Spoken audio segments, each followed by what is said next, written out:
All right, we got a 7 foot by 4 foot pan here.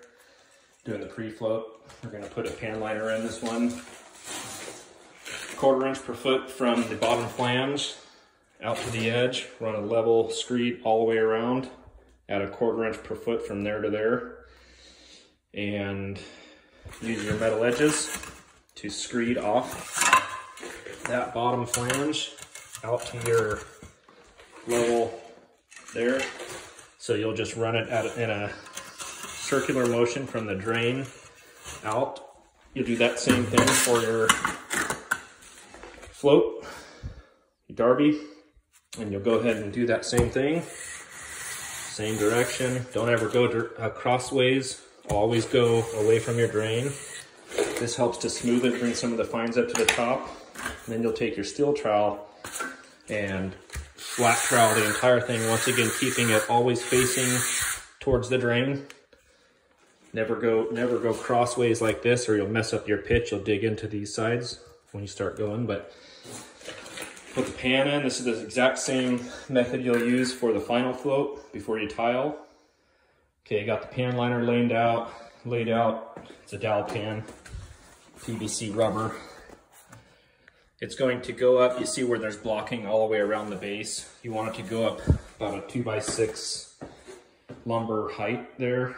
And that's typically when there's going to be a curb. This is a roll-in shower, so there won't be a curb, but still follow the same process. Most plumbing codes in your local area will require you to go up to that height. So we'll go around, we'll put a couple staples in at the top, all the way around, no punctures down below, no slice marks. We'll fold the corners, and I'll show you what it looks like here in a minute. Okay, this is your 2-part cast iron drain. It has your screw holes, and then it has these weep holes around the outside, and it's meant to let the water that gets down to the pan through the tile, through the mud, all the way down to the pan, so the moisture can weep out down the drain. So you cut the 3 little holes out where your screws go in, cut the drain out, and then you'll either put 100% silicone up underneath around this whole entire edge on this bottom side of this flange. So I do one on the outside, then I do another ring on the inside.